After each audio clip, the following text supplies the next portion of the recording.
Hi everybody, welcome to Unapologetic Radio with this breaking news. I am going to share my thoughts and opinions on what is happening. Remember that, please. If you do not like my show, move on. If you like my show, hit that like button and subscribe so that you will receive the notifications of any new shows and breaking news. If you like my show and want to support, my CashApp is in the description.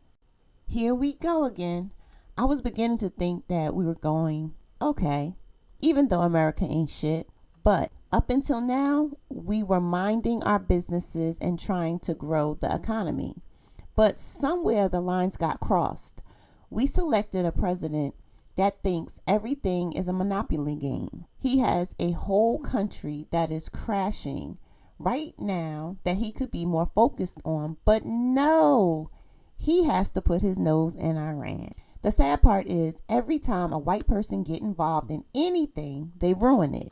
They only look for good in the eyes of their own kind. So Trump called his attack Operation Midnight Hammer. Here's how the U.S. attack on Iran nuclear facilities went down. It involved more than 125 aircrafts. They had nothing better to do. They got together 125 aircrafts. According to U.S. officials, B-2 stealth bombers dropped more than a dozen massive bunker buster bombs on Iran's Fordo and Natanz facilities, while Tomahawk missiles struck a site in the city of Isfahan. But listen to the details, and I'm sure this ain't at all correct. U.S. attack on 3 Iranian nuclear sites. This morning, we're getting a look at some of the damage done over the weekend. Aerial images you see there showing impact on the surface. U.S. forces around the region and authorities at home are on alert for potential retaliation from Iran, warning its military will decide the timing, nature, and scale of its response. The U.S. has about 40,000 forces in the region, spread out among about 20 sites. We have complete team coverage, beginning with new details about the 36-hour mission of the U.S. B-2 stealth bombers that attacked Iran on Saturday. Chief Global Affairs anchor Martha Raddatz starts us off. Good morning, Martha. Good morning, Robin. President Trump called the mission a tremendous success, a mission carried out with maximum stealth.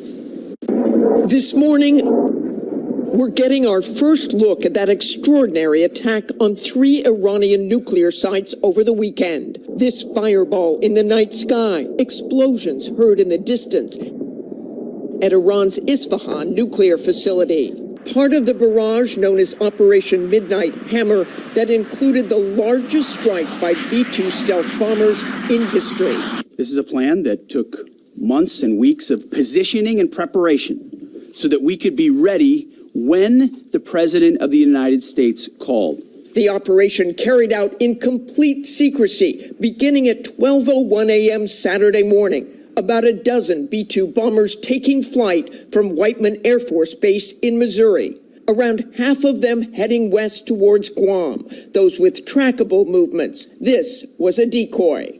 Another 7, those with transponders turned off and minimal radio communications, launching a short time later, heading towards Iran. The 18-hour flight to Iran, including mid-air refueling and in-air support.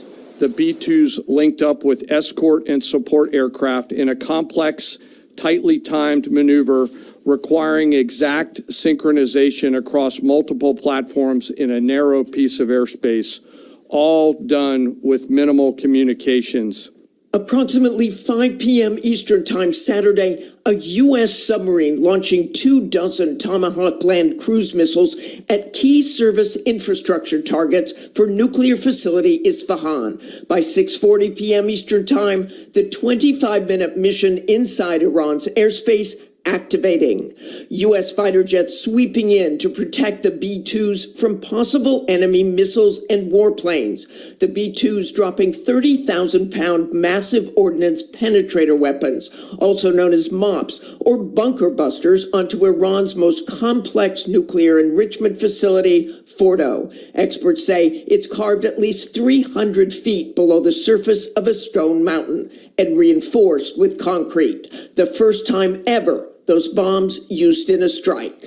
The remaining bombers then hit their targets as well, with a total of 14 MOPs dropped against 2 nuclear target areas. These before and after satellite images show the destruction at the targeted sites, what appears to be extensive damage in Isfahan. In Natanz, another critical Iranian nuclear facility, an 18-foot wide hole above part of what military officials say is an underground military complex. By the numbers, more than 125 U.S. aircraft, around 75 precision-guided weapons, a piloted mission that was a complete operational surprise. Iran's fighters did not fly, and it appears that Iran's surface-to-air missile systems did not see us. Throughout the mission, we retained the element of surprise. Overnight, those bombers returning to Missouri, military officials say it will take time to know the full extent of the damage.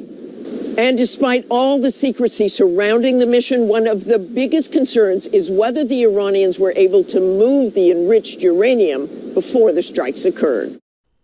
Y'all, I believe we are going to war, and soon. And everyone can thank Trump for this. America, kiss your sons, fathers, uncles, grandpas, brothers. Love on them, because next you will be hearing about them drafting our men. So let me give you a little backstory. Trump wants control of all the oil, and this is where this is coming from. Iran holds 1/5 of that. Putin and Chef told Trump to keep their hands off Iran. China gets 20% of its oil and gas from Iran. Putin and China came to an agreement to come to Iran's aid for energy and defense. Trump was told Iran isn't what America think it is. Iran consists of about 90 million people. They are a very large unit, a sovereign continental country, who has very important friends. China and Russia will come to Iran's aid, and Belgium has also been talking about joining Iran. Trump has to be the dumbest president. He is trying to go up against a country that has been around for centuries. They didn't accomplish that by allowing anything and anyone to take them down, and Trump will not be the one to do it. America has only existed since October 12th of 1492. Iran, before 1979, Iran widely was known as Persia. Y'all remember that name? Look it up. Which dates back to 550 BC. Over 7,000 plus years, and America has only been in existence for 533 years. If Trump don't go sit his ass down somewhere, well, thank you guys for watching and subscribing. If you would like to support my channel, the Cash App is in the description. If you want to send $1, it is all appreciative. Trust me. Remember, time is money. If you haven't already, please hit that like button, subscribe, and share this video. Tell your family, friends, and coworkers all about Unapologetic Radio. Until next time, please be blessed and be safe.